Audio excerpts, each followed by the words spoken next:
최근 대학교에서 교양 필수 과목으로 새롭게 개설된 SW와 문제 해결과 컴퓨팅적 사고 두 과목의 중간고사가 학생들 사이에서 큰 혼란을 야기했습니다.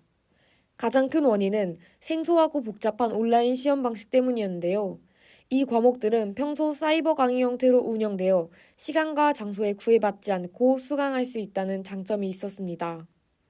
하지만 중간고사는 달랐습니다. 학생들은 프로그래머스라는 외부 사이트에서 시험을 치르기 위해 PC나 노트북을 사용해야 했고, 부정행위 방지를 위해 시험 과정을 실시간으로 촬영하는 줌 접속에는 태블릿 PC를 사용하는 등 여러 전자기기를 동시에 활용해야 했습니다.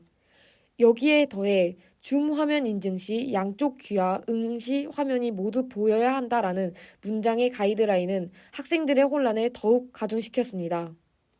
저희는 실제로 온라인 시험을 치른 학생과 인터뷰를 진행해봤습니다.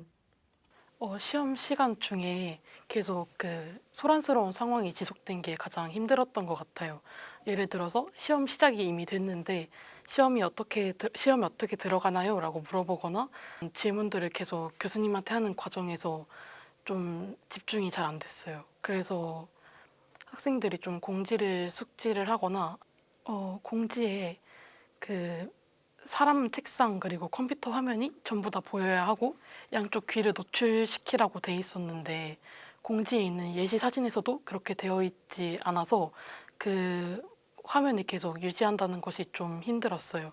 주변에서 질문이 많았던 내용 모두 가이드라인에 있었고 그래서 교수님마다 시험 규정 적용에 있어서 차이가 있는 부분이 있었지만 시험에 크게 상관이 없었고 모의 테스트와 가이드라인은 학생들을 이해시키기에 충분했다고 생각합니다.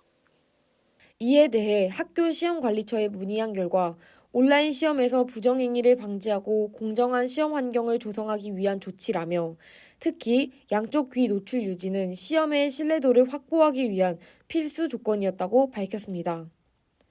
다중기기 사용으로 인한 학생들의 혼란을 예상하지 못했는지에 대한 질문에는 수강 인원이 1,500명에 이르는 대규모 강의의 공정성과 형평성을 확보하기 위한 불가피한 선택이었다고 답했습니다.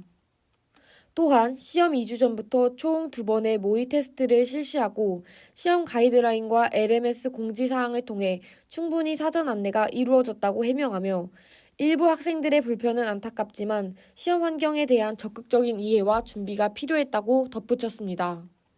선착순 40명으로 제한된 오프라인 시험장이 부족했다는 지적에 대해서는 총 10명의 담당 교수가 모두 온라인 시험 감독 및 줌 모니터링에 투입되어야 했기 때문에 추가적인 오프라인 시험장을 마련하기란 현실적으로 어려웠다고 설명했습니다. 그렇다면 소수로만 진행한 오프라인 시험을 직접 경험한 학생의 입장은 어떤지 물어봤습니다.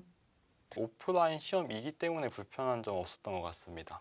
기말 때도 오프라인으로 이제 신청을 받는다면 제가 이제 신청해서 된다면은 오프라인으로 보고 싶습니다. 아무래도 이제 온라인으로 보게 되면 줌으로 접속해서 여러 가지 이런 절차를 거쳐야 되는데 오프라인으로 보게 된다면은 이제 줌 같은 거 접속하지 않고 이제 민증만 가지고 이제 민증 검사만 하고 현장에서 간단하게 시험을 응시할 수 있다는 장점이 있어서 이제 오프라인에서 보고 싶습니다. 학교 측은 이번 시험이 대학 역사상 처음으로 시행된 대규모 온라인 시험이었던 것만큼 일부 혼란이 있었던 것은 사실이라면서도 1,500명이라는 대규모 인원이 동시에 공정하게 시험을 치렀다는 점은 긍정적으로 평가할 수 있다고 밝혔습니다. 이번 온라인 시험 혼란을 계기로 학교 측은 학생들의 불편을 최소화할 수 있는 시험 운영 방안을 마련하고 학생들 또한 새로운 시험 환경에 대한 적극적인 이해와 준비 자세를 갖추는 노력이 필요해 보입니다. KNUBS 이서진입니다.